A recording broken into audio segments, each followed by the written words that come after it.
Hey guys, we had a lot of action at Vida Tennis this past week. We had 2 incredible podcasts out there.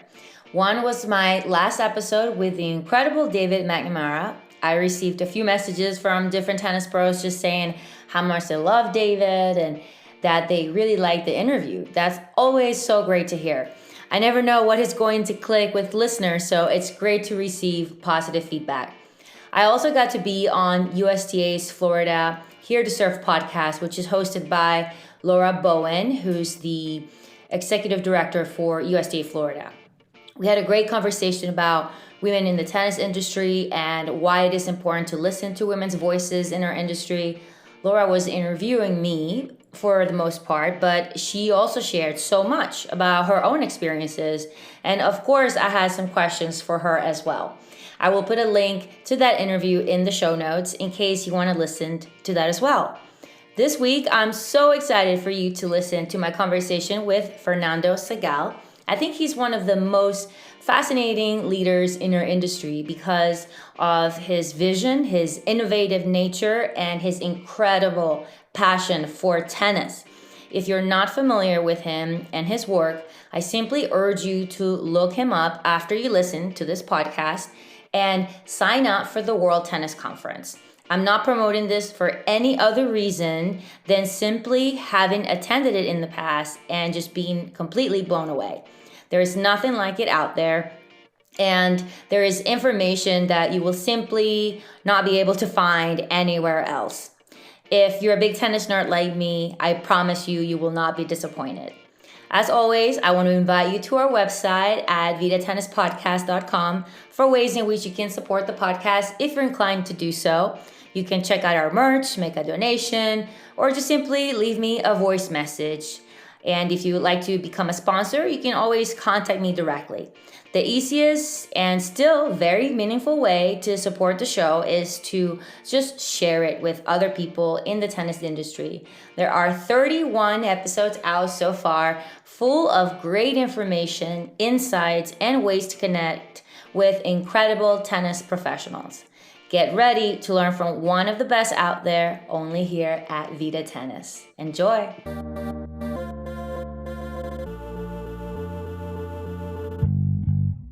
Welcome to Vida Tennis, the podcast for those of us who eat, sleep, breathe tennis. Today, I get to talk with Fernando Segal, founder and president of the Segal Institute for Human Performance and Tennis Development. He's the president of the Global Professional Tennis Coaching Association for Argentina and Chile, and he's directed national development programs for federations and tennis projects in Argentina, Mexico, Brazil, New Zealand, the US, and others. He's developed programs that allowed his players to achieve 16 junior Grand Slams and several ATP and WTA Top 100. Fernando has authored 11 tennis books, and he's the creator and director of the World Tennis Conference, which I attended online a couple years ago, and I gotta say, I was absolutely blown away. Welcome, Fernando, to Vida Tennis. I'm so excited to talk with you today. Did I get all of that right?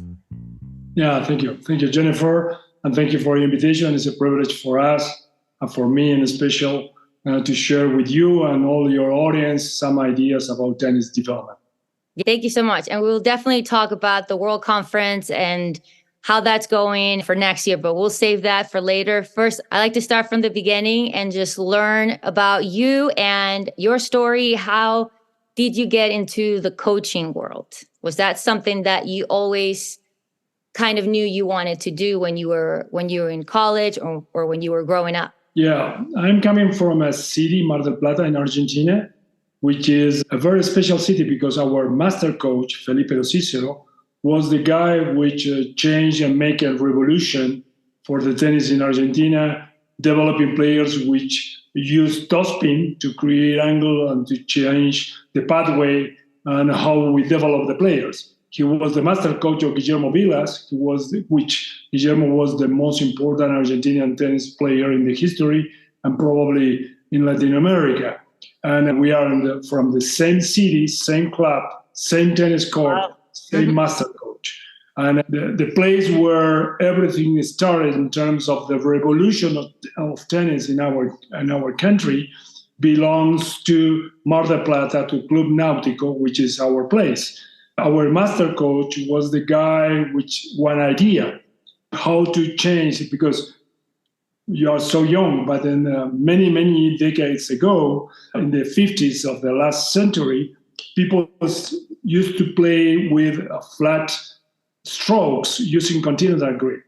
And those times, Felipe changed the way, and he started to teach from the beginning how to use angles, to use topspin from like a natural way to develop your game, which is following the ideas of previous famous champion, Bill Tilden, which he wrote and also showed it was the number one in the world in the 20s of the last century.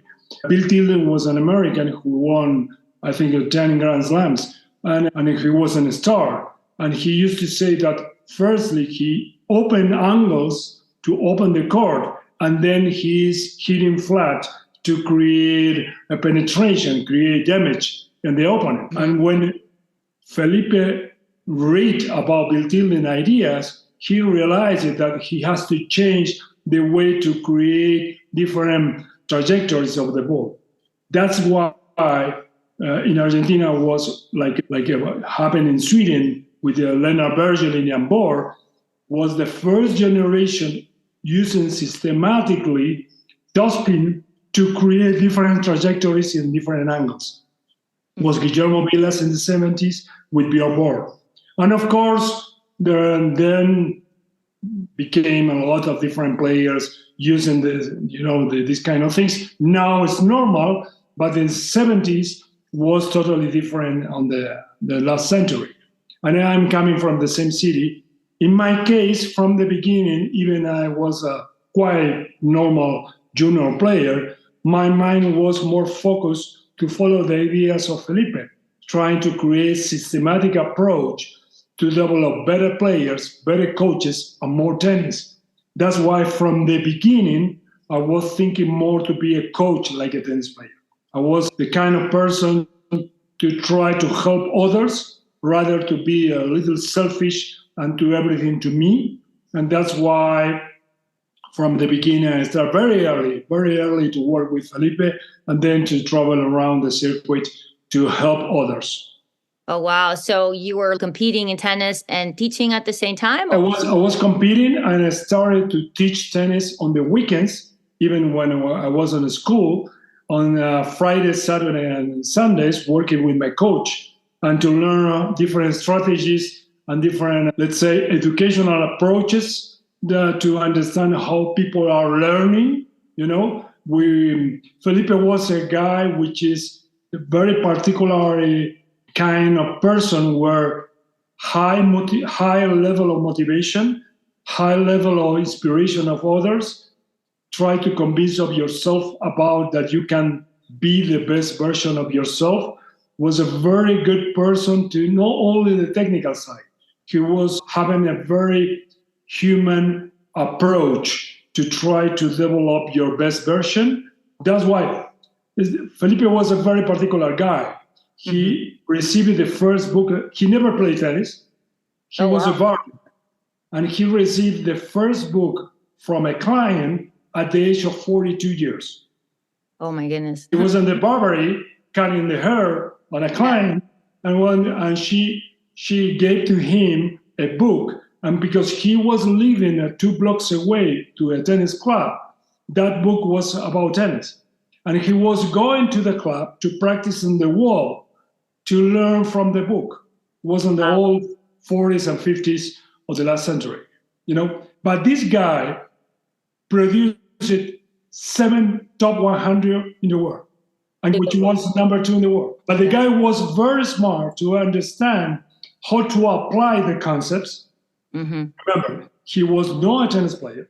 He was a guy in love with tennis, in love of the process to be a teacher, to be helping others to be the best version. That's why if you see the tennis player coming from him, probably the one-handed backhand of Argentina is coming from his side. He was very clever to develop the one. Guillermo Vilas, Sabatini, Gaudio, Mancini, all those guys, one-handed backhand was his style. But if you see the forehand or the back on the serve, was not like a standardized teaching method. He was adjusting depending every player, but he was always preparing the kids and every players that you have to be 1 hour playing against the wall before to go to the court. Oh, wow. That is create a sense of consistency. Yeah. Because the wall is always responding your ball. Yes. And you are not allowed to be on the tennis court if you are not passing 1 hour before on the wall. And he has a system on 5 different exercises you have to follow in the wall, then to go to the court. That's why every Argentinian player coming from him has a lot of consistency, are not making easy mistakes, create different kind of solid stroke from the back, and he was also practicing different path, different rhythm, different pace, and that's why if you see Vilas and all the Argentina player coming with him, they are not missing the balls, and but he created a system. That's why many times I say, I don't care about what is your idea to produce players. The most important thing is to have a system, because it's coming different kind of players with different kind of systems. But every tennis coach has to develop a system. It's the case of my coach. My coach developed a system. Even he was not a tennis player, he was a barber. He was learning by books and articles, but he created a system. He repeated the system every day, every hour, every player, all the time. And he produced seven players, which were in the top 100 in the world. Yeah. It's not so bad for a barber, no? Not bad at all, especially for having been a tennis player. That's amazing. And it's too bad that nowadays, I don't know if in other countries, I'm speaking more for the US, I feel that the wall and that culture of hitting against the wall has been lost. Like a lot of the clubs don't even have a wall anymore. Even the new clubs, there's not a wall that you can go and hit with. It's sad because I grew up hitting against the wall, maybe to the point where it was an obsession when I first started playing tennis. And I didn't start playing until I was like 11. So kind of later in life. But I would spend hours against the wall. And it's just something you don't see anymore. Probably you have the opportunity to do it, in some places. I saw different public parks and clubs. Probably people are not using the wall in a systematic way. I don't know to do it like Felipe used to do it, like every day before to go to the court, because now the generation are different. But the most important thing for me, even using the wall, was Felipe was able to create a system which he was using to everyone. Right. And the most important thing was the motivational part. He was able to convince yourself that you can be the best version of yourself to play against any opponent in any situation, in any kind of surface. Was more. I used to say, and I write in a book for the future. I'm going to tell the title of the book, which is related to that, The Inner Warrior. That's my point. My point, he was able, and I think every coach has to be able to develop in every players the inner warrior of every player and every person.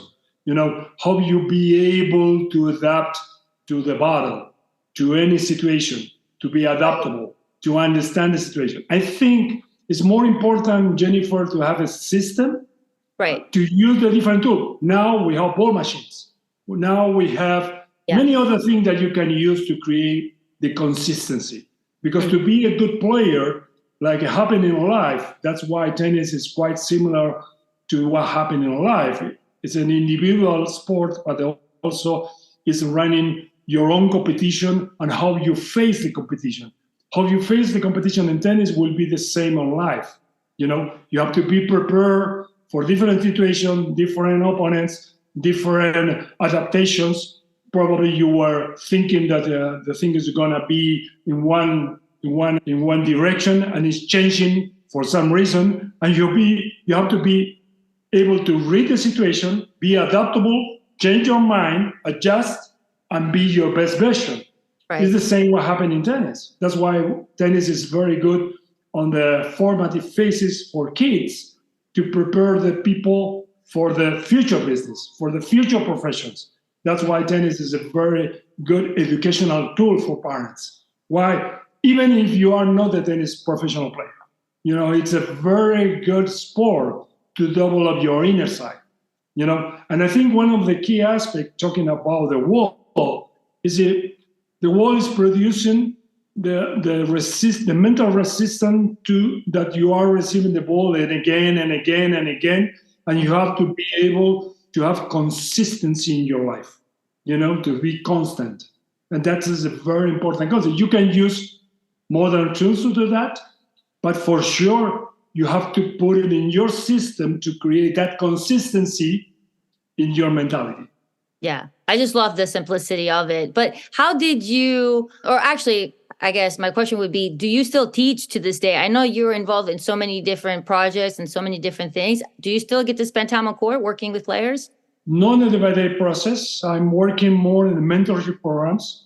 The mentorship programs, I'm working on two kinds of things: evaluation players and then the assessment of different kind of players. We are doing in our academies in Houston and Miami. We are every 3 months a number of players which are following our development pathway. And this is, from my point of view, one of the key aspects that we need to create more in tennis, to evaluate our players in many areas before to be able to compete. And we are doing that for 3 or 4 days, depending on the case.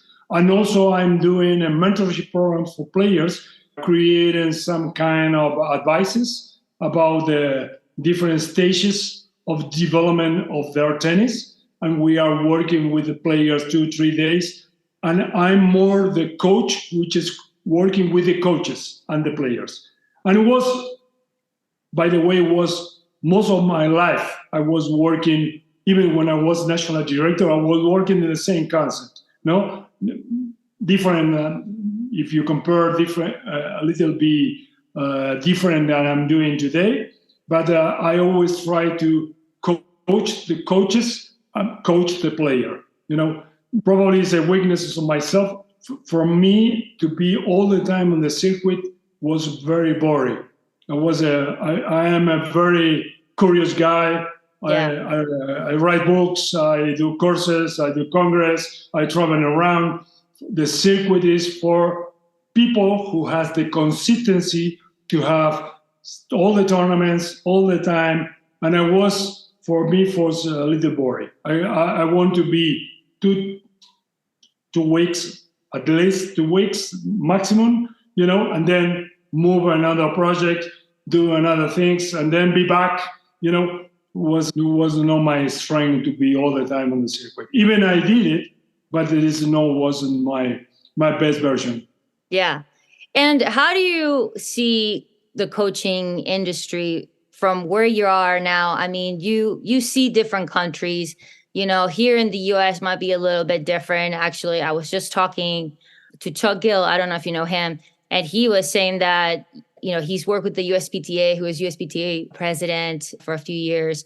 And he was saying that, especially after COVID, it was very evident that we have a huge shortage of coaches, especially entry-level coaches. And we're talking about the reasons why that might be.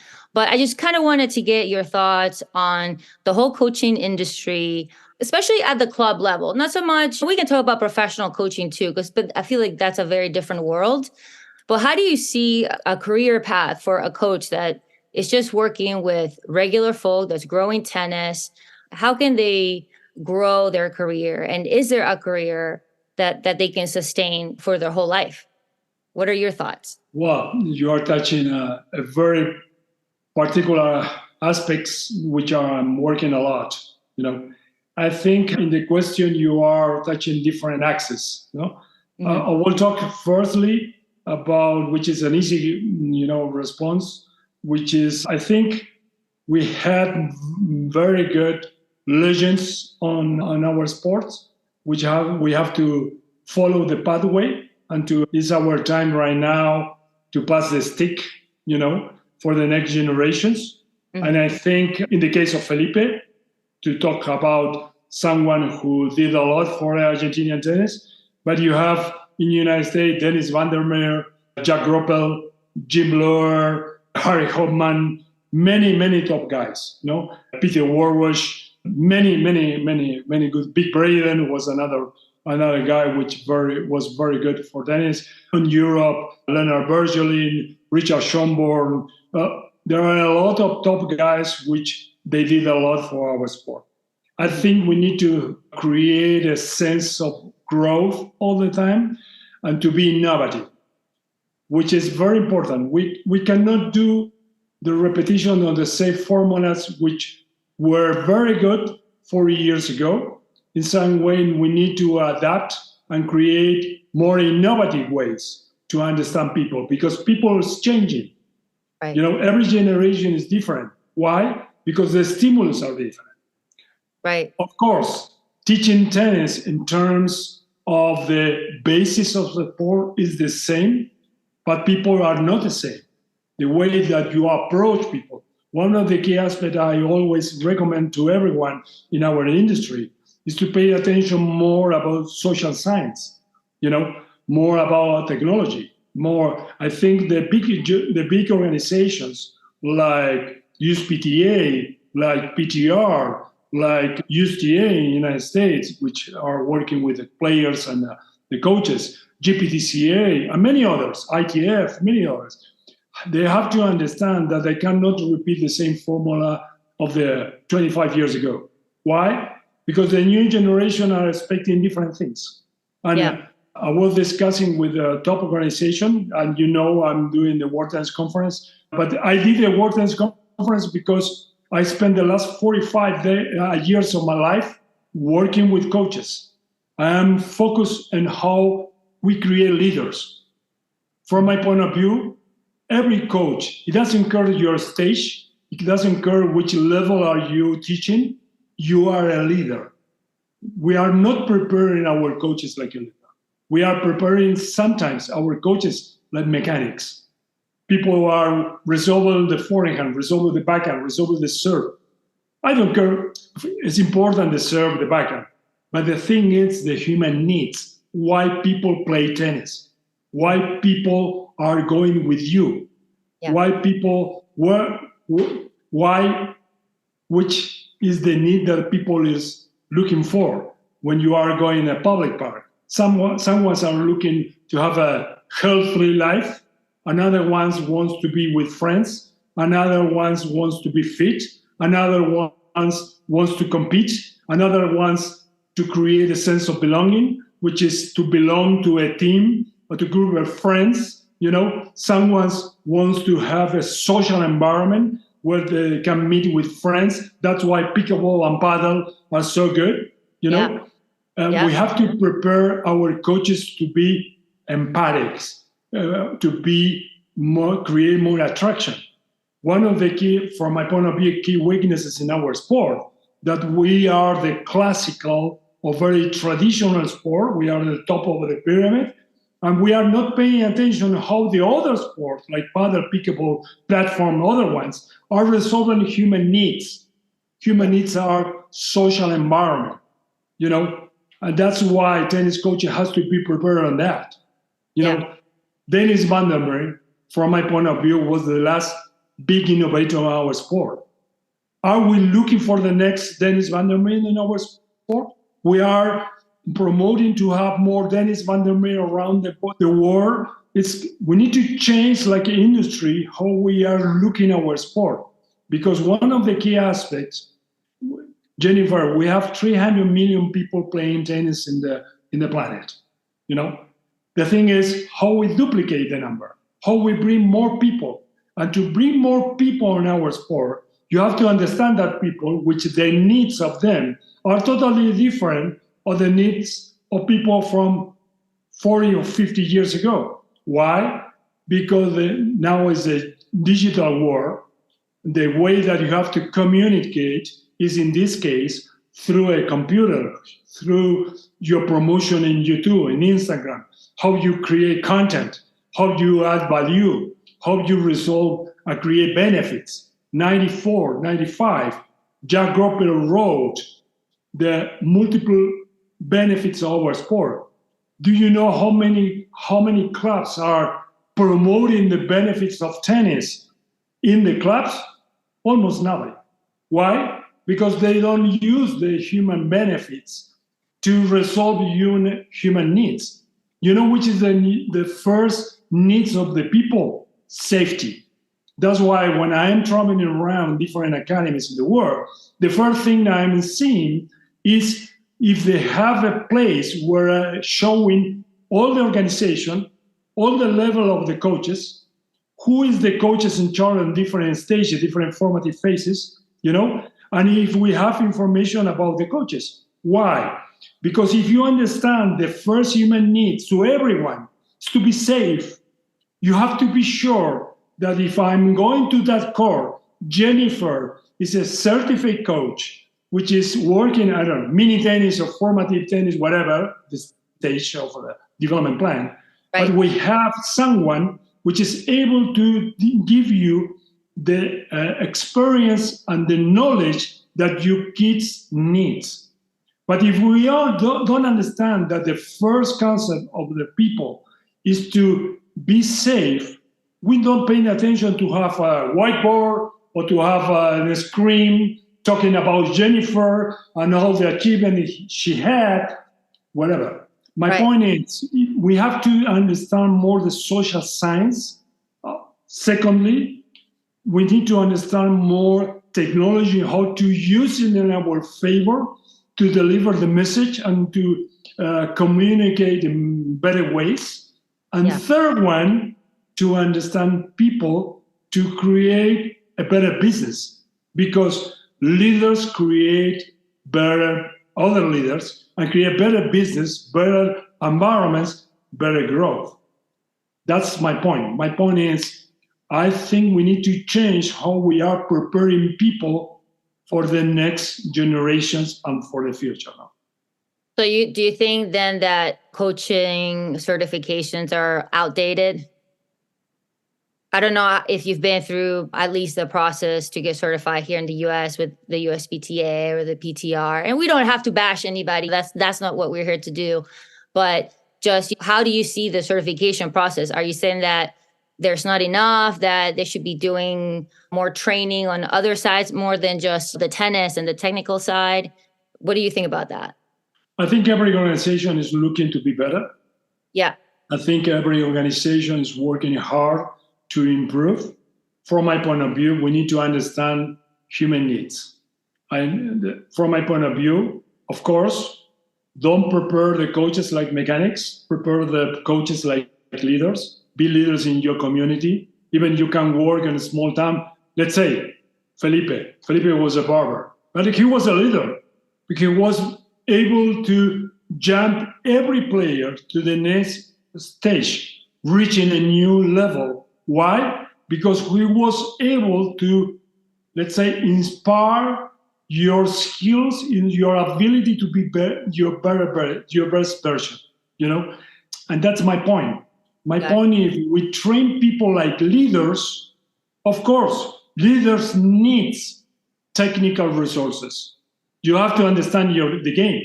You have to understand the mechanical part, the biomechanical part, the physical part, the mental side. How you communicate, how you negotiate, how you persuade others that is to buy your services. How we use technology. Are we preparing the people to use technology on that? Are we preparing people to be leaders?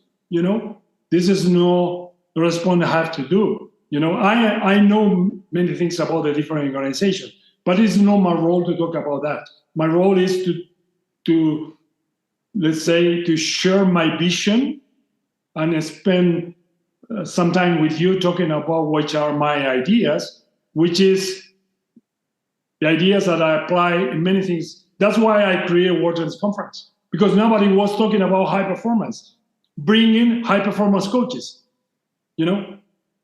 which are the high performance coaches, the coaches which are living in the secret, day by day process. The World Tennis Conference, and I was national director of several countries. Many times we have people talking about high performance without to be a high performance coach. Oh, yeah. And that's very important. You can be a high performance person even working in mini tennis, which is different, And this is another thing that in our philosophy, we need to implement. Become a high performance person. How you become a high performance podcasters, and how you become your best version. That's the key. Tennis is when sometimes this is a false paradigm, which a high performance tennis is only for the guys which are in the secret. No, you can be in public power working with mini tennis with kids under 5, under 6 years, and you can be a high performance person because you have all your resources, the abilities to give all your knowledge, and this is not about what you know about tennis. It's what is the learning process of the players, of the kids. It's about them. Yeah. That's why big coaches talk about with the players, with the results. Many times we used to have the certification model like a way to show to everyone that they have a lot of knowledge. But the things we're going to talk about is your results. Right. No results about have champions. Because from my point of view, you have to teach tennis in the right way. It means to create a style, to create a system, and to be able to watch every player without noise. No strange swings, strange impacts, bad footwork, without to understand how to play. No, a good tennis coach teach tennis that everyone is able to play tennis understanding the game. Okay? Mm. The second area asks about your question, sorry, because my long response, is to create recognition. I think in our sport, we need to bring more recognition to coaches. In some way, coaches has to take care of coaches. I think we were not able on the past to create better ways to have more recognition. I'm talking in a worldwide basis, no?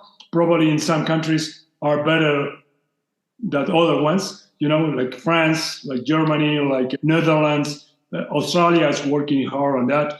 We need to create more ways to recognize that to be a coach is a very important profession. Why? Yeah. Because parents is giving to you the most important things, their kids. Yeah. And to do that, you have to be recognized. And we have to work more hard to have law protection, to have some rights like professionals, to create a sense of updating all the time your information. What happened in other professions? Every 2 years or 3 years, you have to create a new certification to update your knowledge. We have to create that, To be a paramedic in the United States, how many courses you have to do? Many to be a paramedic. Paramedics is the same as a doctor? No, it's not the same. But it's a very important work because it's the first line attending someone having an accident, having a situation. To be a paramedic in the United States, you have to pass several courses to be a certificate paramedic. And it has to be the same in our profession. It's to create a sense of recognition. That's why in the World Tennis Conference, and the USPTA and PTR is doing a lot of that, is to recognize the top guys which develop our game on the past. That's why the Hall of Fame is very important. But more on that, we need to think also in the next generation, how the coach of the future will be. Yeah, I think that's all amazing. Everything you said, I definitely agree with. But what do you think about the financial side of it? Because I think that's a big aspect too, especially for entry level. And some of the things that we've discussed on the podcast is that in tennis, at least in the US, you start off making a good amount of money as an entry level, but then there's not a lot of opportunity for growth as a coach. But to be able to make more money coaching, and you have to go away from coaching, basically. You have to start doing other things, which, fair enough. But I just wanted to know if you had any thoughts on that side of the career path. I think that, like I said before, I think in the evolution part of our sport, we need to create a pathway of more recognition and better certification for coaches. We need to prepare. I used to say that we need to prepare people to fish rather to give fishes to them. Right? Yeah. Are we preparing the next generations, which are able to have 25, 30, 35 years, and you can run 8 hours on court under the sun because you are so young to do it? But what happens when you have 60 or 70? Probably you have to be prepared with like a manager skills in terms of management and leadership, and be a tennis director in a country club or in a club. And probably you need to understand more the marketing of the game, how to promote the game. Are we preparing that? I think we need to be very creative, think in the pathway. I think also we need to create more specialization in terms of how you are preparing yourself. Some guys like myself are more looking the development concept and system concepts of the game. That's why I wrote many books. But nobody said to me how to do it.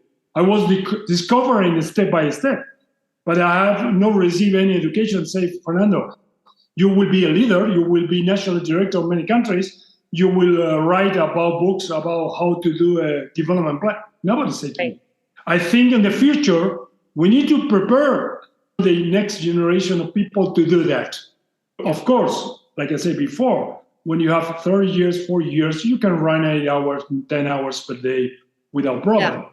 But then when you have 50, 60, or 70, probably you can use your experience, be less time on court, and be prepared yourself to be a leader, and probably run promotional programs, tennis school programs, be an academy director, but we don't think our profession at the moment very systematically.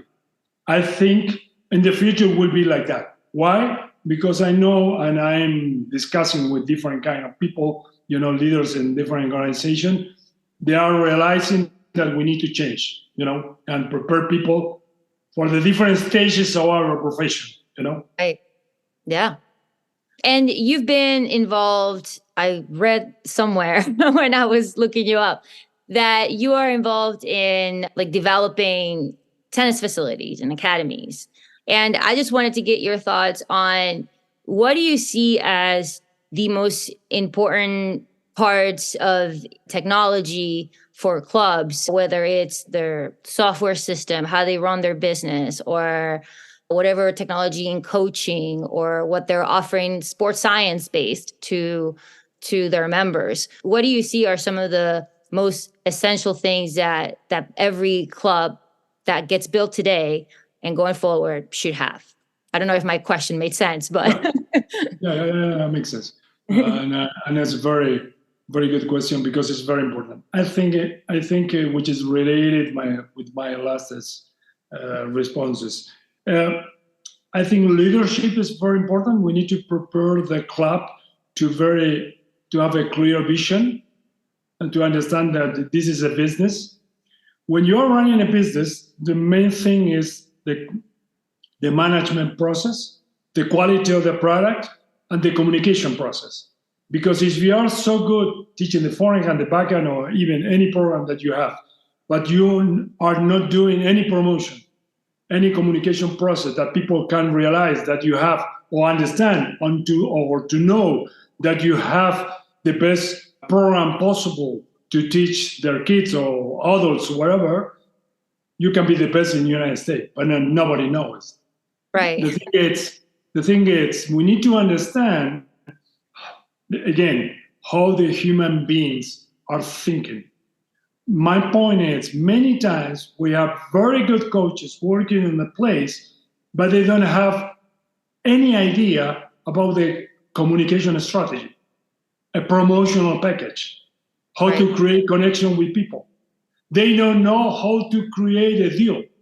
They don't know how to have a long-term process to create consistency and credibility on the process. They are so good on court, but that's it. My point is, when you are working in an academy, it's not about the forehand and the backhand. This belongs to quality of the product. From my point of view, there are 4 areas, big areas, when you are working in an academy. And you have to approach all of them with the same intensity. The first one is the management process.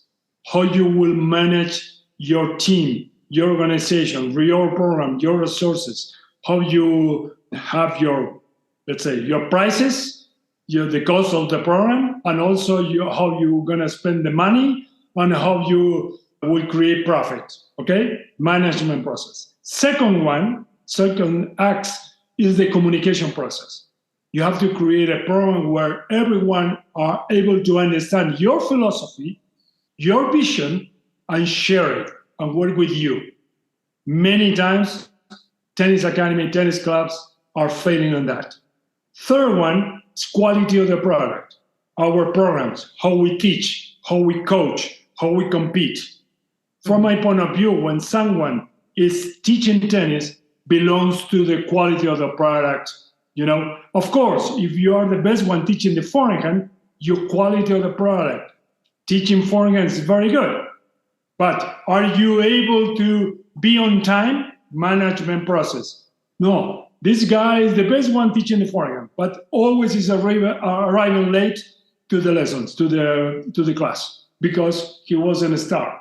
No, it's not working like that. You have to have a strong ethics to understand the management process. Let's use the same example. This guy is the best in the United States teaching the forehand. He is arriving late, and also he is not taking care about the communication process. He is not talking with the parents. He is not having a communication approach with different kind of markets, public, possible clients. He is very confident. I'm the best one teaching forehands. Probably 50 years ago, 60 years ago was enough. Now you can be the best coach in the United States teaching the forehands, but if you are arriving late, if you don't take care of the clients, if you don't have a communication process, you are dead, baby. That's my point. Many times academies and clubs are not paying attention to these 3 areas, and the fourth one, which is crossing every area, which is innovation and development, which is your new ideas, which is your new concepts to be different against your competitor, which is in the same neighborhood or probably the same region. I used to go a lot to California, to Orange County, and you have a lot of good academies, Mission Viejo, Irvine, a lot of different places. You have a very good academy. How you gonna be different?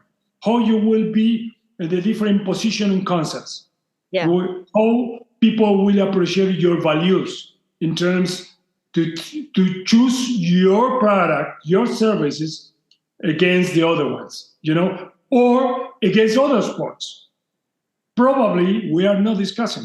Many years ago, 2019, I was in a TIA industry meeting in Orlando. I don't know, the TIA, the Tennis Industry Association, they used to do like a big convention every year in Orlando. I was in 2019, the last one, before the pandemic times. And it was a very good exercise, which we did because we have a big table. We were like 300 people on the room. I have a room with other 12 people, a round table. And the exercise was, let's talk about why tennis is losing position against other sports like pickleball, like paddle, And in my table was club owners, tennis directors, some guys coming from the industry, some guys, let's say, selling rackets or producing different kind of materials for tennis, whatever. Everyone was making the opinion, giving us the ideas. When it was my turn, I say, guys, we lose our passion. We lose our passion. In tennis, we are not speaking with enough passion if you compare the guys which are speaking about paddle, which are speaking about pickleball. They have the sense of commitment. They have the passion. They are in love with the sport. We need to train our people to speak with passion, to convince people that the best sport in the world, individual sport in the world, is tennis. Mm-hmm. But we are not speaking like that. We are saying like that, with our arms crossed, saying, oh, look, the pickleball guys are on the TV, are on the whatever. Look, the paddle guys are building up. The last month, they play paddle on the center court of Roland Garros. Why they did that? Because they are promoted, the guys which are thinking out of the box, trying to convince everyone that the paddle is the best sport in the world. We lose that passion. We have to recover that passion because we had in tennis people like that and put it in the front line. That's why I say to every club, you need a welcome team. Always you need a welcome team. The welcome team is when you are coming to the club to be a member or even to be a tennis player, is the guy which is, Jennifer, welcome. We are waiting for you. We are ready to go with you. We are a special program with this. You need a welcome team. The welcome team are promoters. We lose the sense of promotion in tennis. Why? Because we are the number one. We are the traditional sport. If you have not the level, it's your problem, because we are so classy. No. We are missing the point. The point is we need to understand people and to create people which is in the front line selling tennis every day, 24 hours per day, be an ambassador of our sport, like leaders, and then probably it's not the guy which is the best one teaching the forehand, but it's the guy which is sending people to that guy. You understand my point? Yeah, absolutely. And what do you think about tennis being a promoter for example, pickleball? Because I don't know, I feel like tennis has helped pickleball and maybe because it's trying to gain something from pickleball, but I don't know. I just want to hear your thoughts since you just said I think pickleball is a very good idea. I think from my point of view, pickleball is teaching us how we have to recover our passion, our sense of belonging. Yeah. You know the story of Winfield? Somebody told you that Winfield was the founder of tennis. Next year will be 150 years of the creation of tennis. Okay. This guy invented tennis, and the first patent was February 24th of February 1874. Okay? Mm-hmm. He didn't invent the racket. He didn't invent the balls. He didn't invent the net. Which was the invention? The invention was because in the past, royalty was playing the royal game, and in France, the jeu de paume. The jeu de paume was the royalty was playing some kind of tennis, but it's only for royal or for top-level people, Yeah. The main thing of Winfield, Mayor Walter Clopton Winfield in England, he wants to create a game that everyone can play in parks with family and friends. And the invention was to put everything together in a box. The innovation was to create a box, and he put everything, 2 rackets, 3 balls, 1 net, 2 poles, that you can go to the park, put the poles, put the nets, and start to play. We are talking 150 years, no internet, no TV. He was an innovator. And his passion was for people. He wants that people wants to play. And he was a businessman. Why? The first patent that he created was he put in the name Sparatiske. Sparatiske in Greek is the translated is the ball game. The meaning is the ball game, But nobody understands the name. Sparatiske is a very complicated name, Yeah. And the guy realized, and 6 months after, he changed the name for lawn tennis. The name of the box. Yeah. The guy that's why I say Winfield, he was having the three concepts which are very important for every leader. He was a sense of innovation, created something new, even having elements which already exist. Okay? Secondly, he was thinking like a businessman because he realized that one brand is not working, he changed it. He was not, like a very hard and closed mind saying, no, it's the name. No. He realized it, he changed it, lawn tennis. And the lawn tennis is the name, or tennis is the actual name. Third concept, he was a very holistic man. Why? Because his purpose was everyone can play on parks. That's from my point of view, the three aspects, which means innovation, business, and development has to be how we train people, recovering the spirit of Winfield. I'm doing a presentation in Australia next January about it. And my point is, on the conference, the Grand Slam conference in Australia, I said we need to be back to the Winfield spirit. And the Winfield spirit was, let's create something new. Let's bring the innovative concept. Secondly, let's think like a business. Why? Because if you are not thinking like a businessman, it's very difficult to maintain on time. Yeah. Third one, create a benefit to others. And this, from my point of view, is what pickleball is doing. Yeah. And let's compare let's learn about them. But my point is not always, I say to everyone, don't be against, don't talk about pickleball or paddle if it's only a time situational, like it's a fashion situation right now, whatever. No. Let's learn and recover our passion, recover our sense of commitment with our sport. Let's prepare ourselves to promote our sport in better ways. That's why the battle of the sex that Billie Jean King had 50 years, or the battle of the sex 73, was so good. Why? Because she was thinking out of the box. Yeah. She was creating something. Are not able right now to create something different? Come on, guys.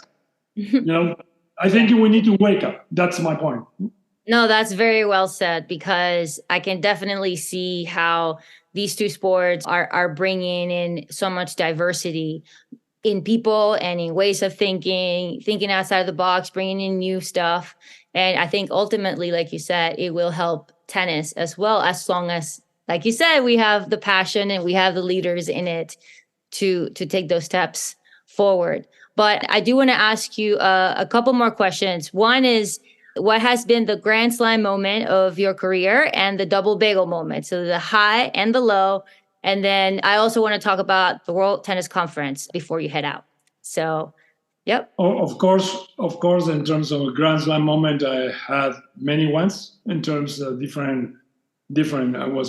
Was my first book.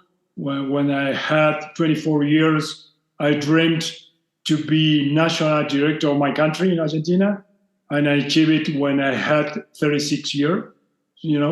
I was thinking at my age of 24, I was deciding I will be prepared to learn from other countries how to develop a project for my country, and I have the chance. My dream will be to be national director and to implement that program and achieve it, which is and I spent 10 years of my life traveling to Australia, Germany, United States, England, Spain, learning different systems, studying the others to implement a project for Argentina, and to achieve to be national director after 12 years of my dream was a Grand Slam moment. because you are coming also from South America, which means to be and to achieve your place in your country, which is very important. From my point, it was very important. And also my first book, my first top 10 player coming from my program, my first Grand Slam, which is not belongs to me, belongs more to my idea, because I never train directly all the players. I train the player through my system with other coaches. Of course, I share a lot of time. I'll share a lot of decisions. I did a lot of decisions for those players, but was not my role. I was the president of the company.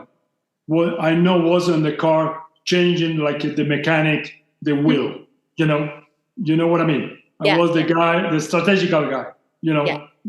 Creating the concept, and that's many of things. And even today, I'm living every life triumph, every little success like a Grand Slam triumph. Yeah, that's awesome.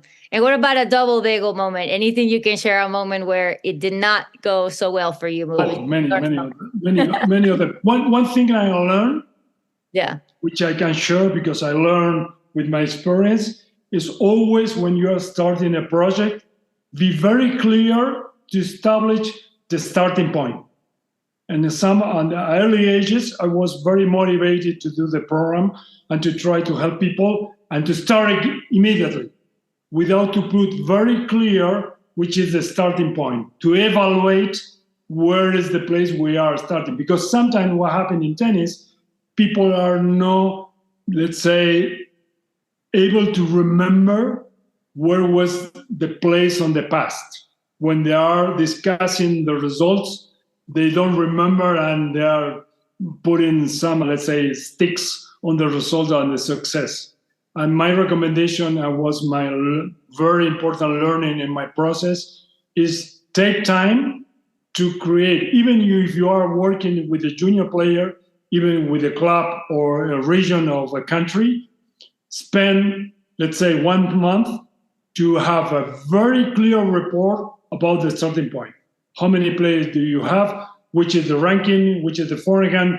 Make records or videos about the forehand, because people sometimes are not remembering, how was the thing on the past, and it can give you a very clear sense how was your work, And I had many times at my early ages, mainly when I want to start the project without to paint the line, this is the starting point, okay? Mm-hmm. And if you want to talk about that, because we have time, not too much time, talking about the World Tennis Conference, it's our 4th year. We will have the support of the ATP and also the WTA. Again, we will work with the top 50, 60 experts and coaches all over the world. We are working hard to bring new people on board, new experts. And also, I truly believe that we need to democratize the knowledge, that you can be able to understand the tendencies and the opinion. Because sometimes one word, Jennifer, one thought, one phrase can change all the things that you are doing. Sometimes when you are listening, some of the top guys, the top guy is saying something and you're in your mind is the eureka moment, Immediately you realize, oh, like that, and you change it. You never know. And I think we need to be able, because talent in tennis is everywhere. Our duty in our sport is to protect the talent, because talent is everywhere. And nobody knows which is the next player. The next player will be in any country, will be in any state in the United States, in any small city. Mm-hmm. Coaches, they don't know if they are teaching. Probably they can see, the abilities, but they don't know if this kid will be the future American star. We need to help people to increase the level of knowledge and understanding how to be a high-performing person And that's why World Tennis Conference is very important, because we are bringing all high-performance person which already did the process.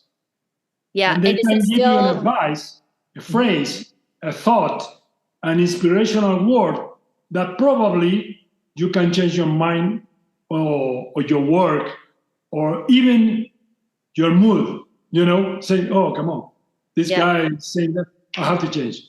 That's the purpose of the World Tennis Conference. yeah, and it's still virtual.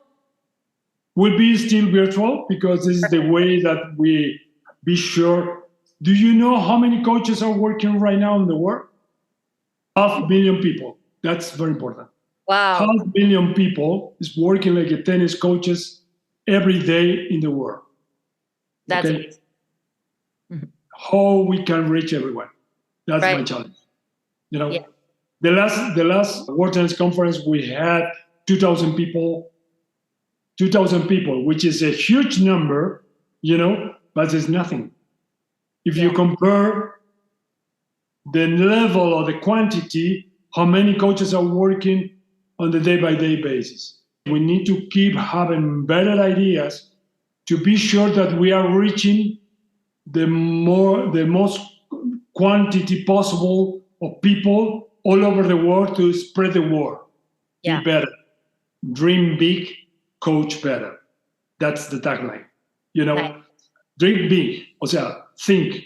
It's not about to produce high-performance players. Tennis is a sport which helps us to produce high-performance people. Tennis is a transformative sport. You can help a lot of people, and Jennifer, you play tennis, you have a lot of relationship with different people playing tennis. How many people? I had several players which were in the top 5 in the world, ATP and WTA, coming from my system. But you know what? I have more than 200 players which goes to the United States to study with a scholarship through tennis, and now they are businessmen, engineers, architects, doctors. I'm very Right. proud of them. I'm very. Right. And you say to me, some of your players are top 5. Yeah, I'm proud of that. But if you say to me, I'm more proud about those guys, which are normal guys, through tennis, changing the life of many others. Mm-hmm. Yeah, absolutely. And I will definitely, well, I don't know if you have it yet, because I was trying to look it up for 2024, the link for the conference. I can add it to the show notes. I definitely want to invite everybody listening to join. I was part of it, I think a couple of years ago. It was a lot about innovation, and I was blown away because I was listening and learning about things that I had never heard about. And in particular, things in technology that I was very excited to learn about, because I would otherwise, I would have never heard of those things. So that was really exciting, and I will do my best to make it. I love that it's virtual because everybody can go and you can just watch it from wherever. So that's so convenient. So please give me the link when you have it, and we'll make sure to put it on here. But thank you so much, Fernando. This was so fun, and I wish you the best with all the things that you're doing in the World Tennis Conference. Thank you, Jennifer, and congratulations on all you are doing for tennis. We need people like you to promote other people, which I saw and I listened some of your podcasts with other interviewers. I think we need more people like you in our sport, which are promoting the benefits and the value of our sports, and also in love with our transformative benefits and values that we have like a sport. And congratulations to do it, because it's easy to say, I'm going to do a podcast, I'm going to do this, and to do it is a different story. And congratulations for that. Thank you so much. I definitely love it, and I appreciate it, and I love shining a light on other coaches as well. That's why I make it an interview. But thank you so much. Keep working on that. Thank you very much.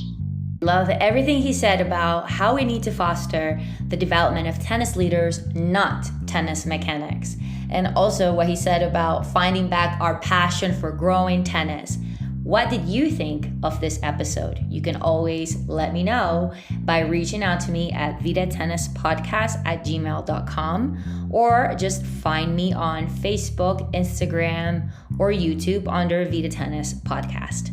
Remember, if you want to listen to the episode with Laura Bowen from USTA Florida, where we discuss women in the tennis coaching world, make sure to check out the show notes for that link. I will see you next week for another exciting episode of the Vida Tennis Podcast.